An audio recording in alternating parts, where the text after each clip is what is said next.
Welcome to the Totally Awesome Fishing Show, and this is another episode of Beach Quest.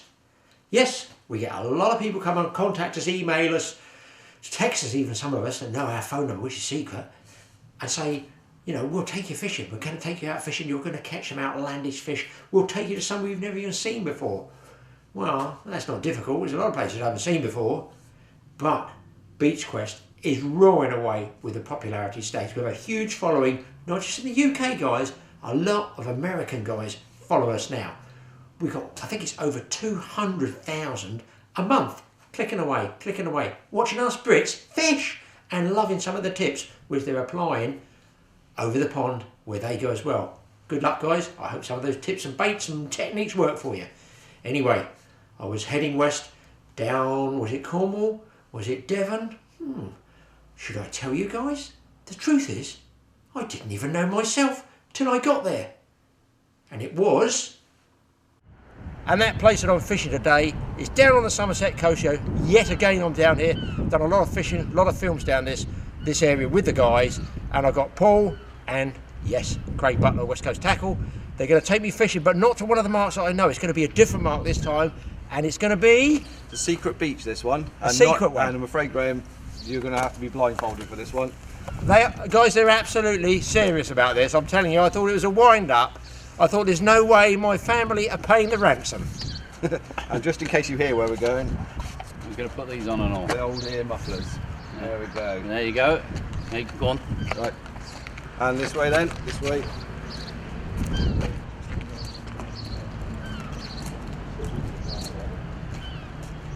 Right, you sitting comfortably there, Graham? I am indeed. Excellent, good job, because we've got a few hours drive now.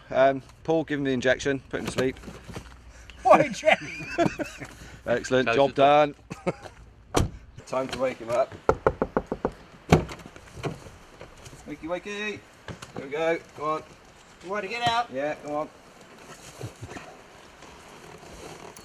I'll take it off now. No, 2 mile walk yet. Why can I hear you when I've got these headphones on? There we go. Morning, Graham. Do you know, guys, I've never fished the Amazon before. We're going Paraiba fishing, or Paraibas, or whatever they get. Well, I know we've been driving a while. We've gone over a bumpy track as well, so I've got absolutely no conception where we are, except it's only 100 yards to the fishery, I hope. Or further. A bit longer. All right, well, let's give it a go. Give it a go, and we'll see what these guys are going to come up with, and see if this secret spot is really worth coming to. Well, you won't know, will you? Because it's a secret.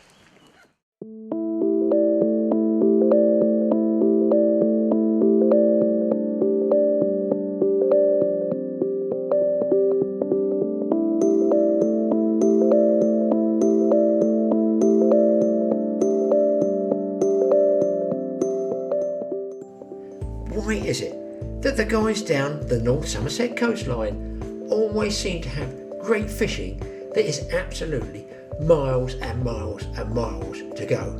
I mean, the distances are, shall we just say, considerable for somebody of my senior and advanced years. And obviously limited brain capacity. And over there, in the distance, you could just catch the South Wales coastline.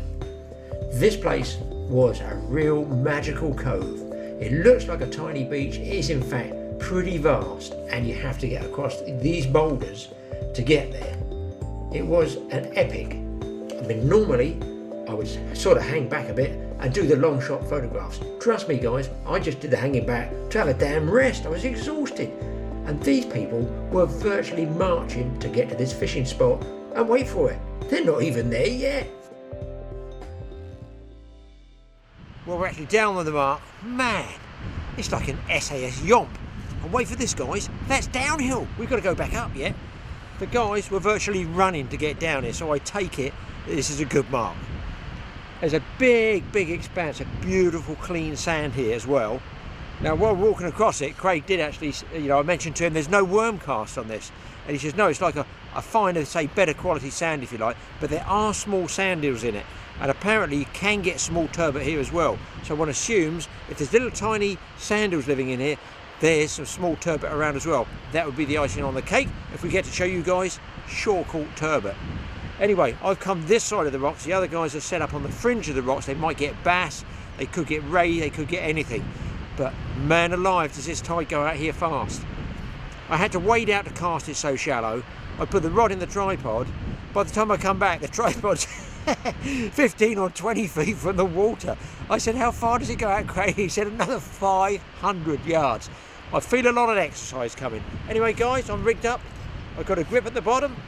I've got one of Tony's rigs. I don't know which one it is, but it's a small hook rig. I'm going to call it the Whacker Nostril. I'm not sure if that's the correct word for it. The wind's up, the cloud's coming over. That might actually help us. I'm going to be using a grip lead, but here I've got a bass rod. It's called a scratch. It's called a super bass, and it throws 3 ounces. Oh dear, I've got 5 on it, but we'll see what happens, won't we? Let's get it in the water. Fingers crossed. Some of these people catch some fish. I may forget one myself. I'm so excited. This coastline is constantly changing for little landslides. Now that's only a small one. If you watch side pan left, this is a seriously large major landslide. It's just ripped the entire green coastside vegetation down to the rocks. You do not want to be sitting under there with your fishing rod when that lot comes down on top of you. It's just part of the natural erosion up in this corner of the woods. One of the benefits the guys had is they could wade out with chest waders. I had thigh waders with me, but I never realised just how shallow this water was, and you need to get out. Every yard counts here because it is so shallow. You can see, probably since I started this conversation, that's how far the water's gone out. But look over there, what a beautiful rocky outcrop. I reckon there could be some bass around there. It's all new to me. At least the sun was out even though it's windy. What a spot to fish. Well, people, even Craig's got small hooks. I've seen them, I think, catch one turbot, but they're like 300 yards away, so I've got no chance of filming it. And the tide is going out so fast, you can by the time you cast your second rod out and walk back to the tripod, it's gone. The tide is gone from there, so you're constant. I actually wound down just now to see where I was because I've been moving my tripod towards, you know, the sea, and I saw my shock lead. I didn't quite see my lead, so I can see when you're going on a falling tide here, continually moving. Don't think you can fish the extra rods. You might even be down to 1. It's so fast on a big spring tide. But then coming in, it's the other way. So a falling tide is giving you slack all the time. You know, you're winding up that slack, but also your bait is going in shallower and shallower water. Hence the need to wade out. But when it comes in, you can back the drag off, as most people know, fish with rod rest, back the drag off and walk backwards. That way, you know, you're keeping in contact. It's easier to walk it backwards and you're getting deeper and deeper water. But we're going to soldier on a falling tide here and just keep plugging away.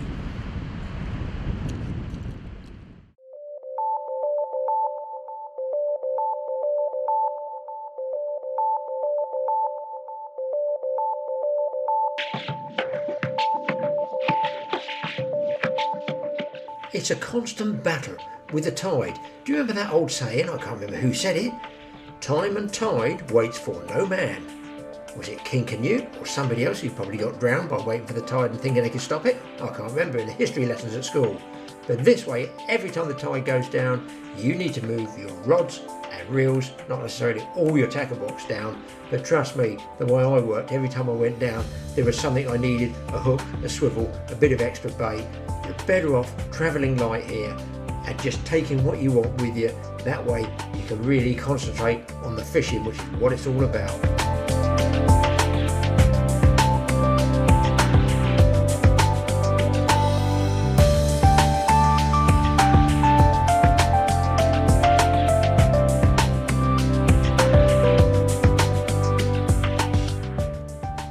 Here we have the other lads keeping a fish in the rock pool for me, a small-eyed ray, where the tide dropped. They kept it there so that I could go and get the camera all set up and walk, yes, the 300 yards down the beach to film it. But it just goes to show you, even as the tide is falling, so there are fish about on this secret beach to catch, and a variety of species as well. Nice big, well, I call that like a big giant freshwater eel, but it's in the sea. Common or greeny, I think they call these. And as well in there, you can't really see it, is in fact turbot. They had a couple of turbot in there, Look at it, it's camouflaged, absolutely unbelievable. You would never have known it was even in there. And that shows you, when you put it back in the water, it just like disappears and blends in with the sand there. That's why it's one of the great predators and can hunt in that environment. But what a place to be able to catch beautiful little turbot, flatfish, small-eyed rays. And in this sort of setting, sun out, tide dropping, man, I was excited.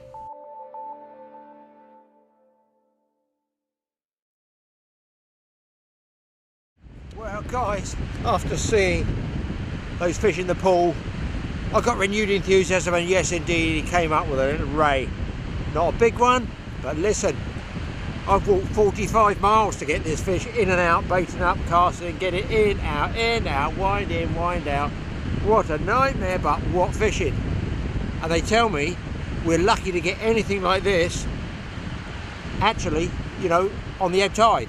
There's about an hour to go. I suppose that means there's another half a mile of beach to walk over. But they say when it floods in, guys like this are going to be nice and thick and plentiful. We hope. Anyway, listen, got a nice little ray off the beach. I'm happy enough with that. Going to put it back. I'm going to see if I can get another bait out again. It's only going to be half a sandal. The other lads have been getting their fish on small bits of sandal as well. Wow, that is a totally awesome catch for me with all that walking. There's even a charter boat, I think it was one from Watch It Marina, and that had come down and anchored up just out in front of us. Actually, he needed to watch where he was anchoring, because these guys might be able to put a lead through the wheelhouse. It was that close, and they can cast this far. There's a setting over in the distance, the Welsh coastline. Fantastic scenery, got all that vegetation coming right down to the water's edge. All that remained now was to sit there, wait for the tide to turn. Well, I didn't get a chance to sit in that deck chair, that's for sure. Can't imagine why I took it. Actually, I know why I took it. It was to stand the camera equipment on, because the beach, obviously, with the water, I could not risk it getting wet. And I've got my centre shotgun rod there. Was it going to be lucky for me again? Wasn't cast out very far.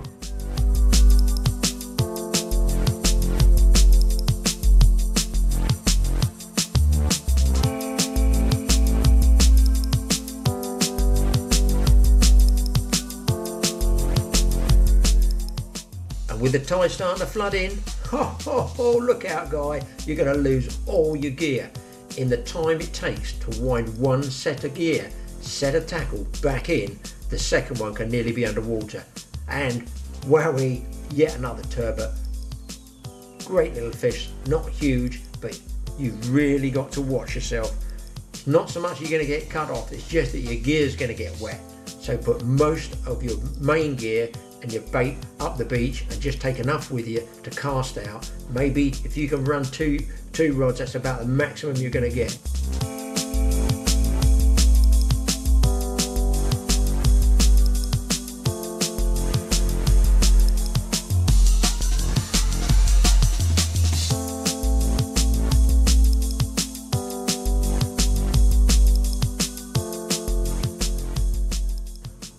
And even though I was filming, I managed to get the head cam on, which is the safest piece of equipment for me to use rather than a big camera. And by wearing the head cam, I could operate the rod, get it in, get it out, load it up on a fish here. Thank goodness Graham's catching something, and get in my son. It is in fact a small-eyed ray. Okay, it's not going to set the world alight, but when you're fishing a place like this, half of it is about the conditions you're fishing, where you're fishing on the beach, the weather, the sunshine, the breeze, the wind in your hair, all that sort of stuff. And of course the great thing is, we get to put the fish back. We take nothing, return them all for another day.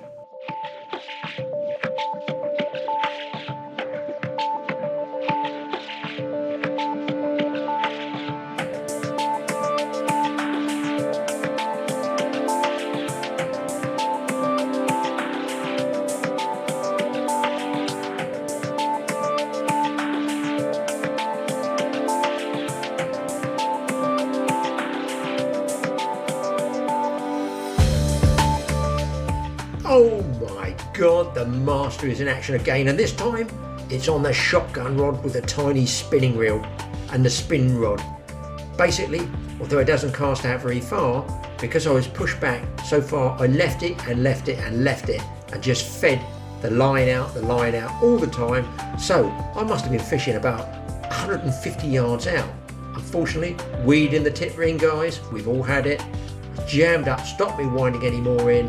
I just got to peel it and rip it all off without snapping the line, and then hopefully I can get back on the reel, start cranking. Is the fish still on? Please God, let it still be on there. I look really stupid if it falls off. And turbot, oh my God, a turbot off the beach, decent one too. So there it goes to show you, even on light tackle, get some great sport, especially when that tide starts flooding in and you get these lovely, what we call tables of water. If you can get 3 tables of surf breaking at the same time, that's an ideal time for bass.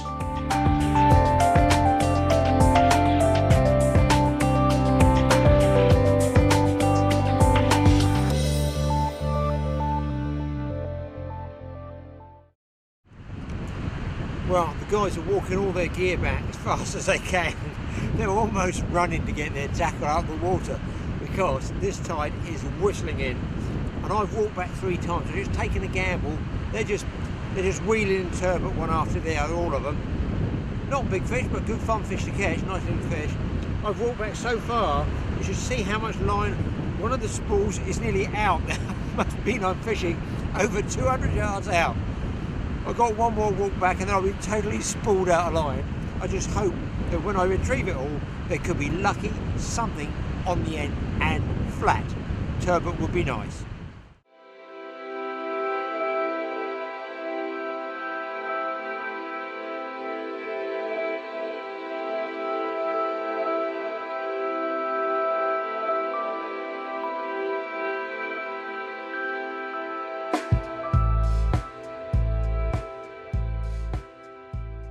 This is the 4th turbot, still no rays, but we'll try again in a minute. What did you get that one on, Paul? Sand eels. And what sort of rig? 2-up flapper on this one. This is the beach for the turbot, definitely. It seems to be.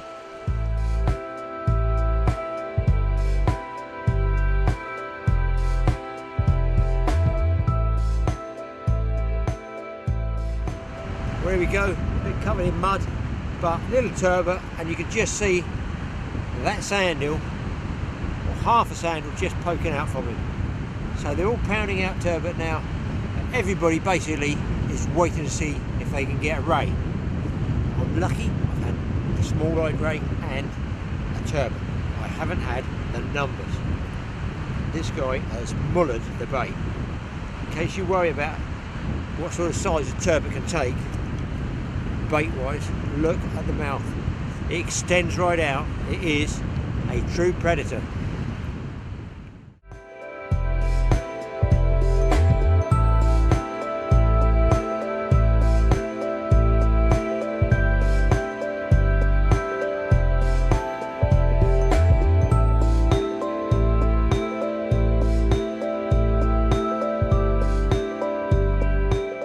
And what does the master of the rod have now?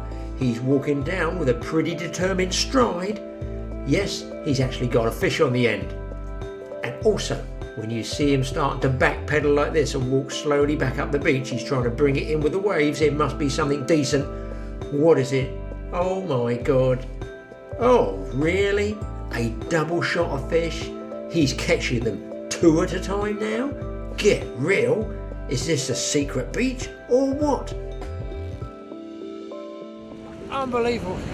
Walking back and walking back. I'm gonna... There we go, guys. That's why they call it the secret mark. A double header with a bass and a ray. I mean, does it get any better than that? I'm not surprised I left it out there that long. I'm surprised I didn't fill up with all 3. Beautiful bass and a ray. What a result. Fantastic, fantastic fishing down here at the secret mark. A trifle windy, but brilliant fishing.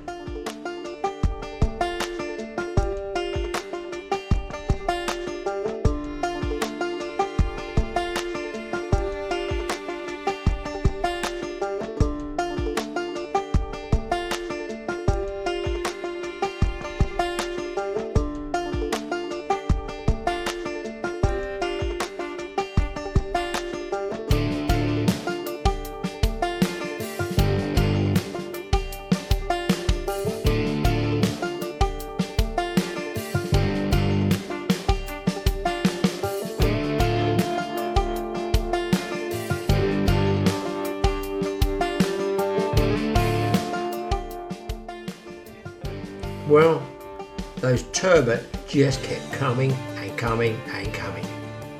I can't remember a session where I've seen so many turbot caught in one trip. They were just everywhere up and down the beach. So presumably what Craig said about there being a lot of sand hills on this beach must be true, because there are other shallow beaches and I've not seen that many turbot come off them. But when you get somewhere that's got no lugworm cast, you have to ask yourself, what is it the fish are feeding on? There must be something that brings them in there. Obviously it is those baby sand hills. Look, it may be a secret beach, obviously the locals know where it is. Can you blame them for keeping it to themselves? I don't think so. So get yourself a pair of waders, get out on those shallow water beaches, and even this will be amazing, the man's going to try and cast one-handed with a camera in the other. Graeme, I don't think this is going to work out. It's not going to have a happy ending.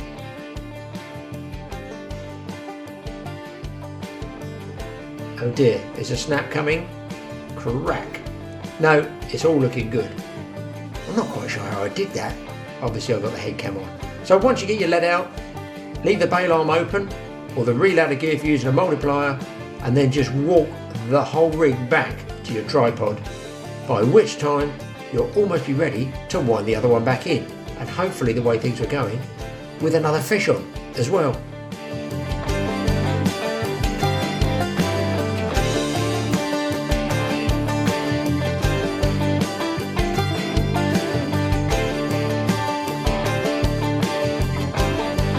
Well, yes, I may have been a late starter, and obviously I do a lot more filming than I do fishing, but here I am, half a sand hill, right at the end of the day. I get, yes, another nice bass. Woo-ha!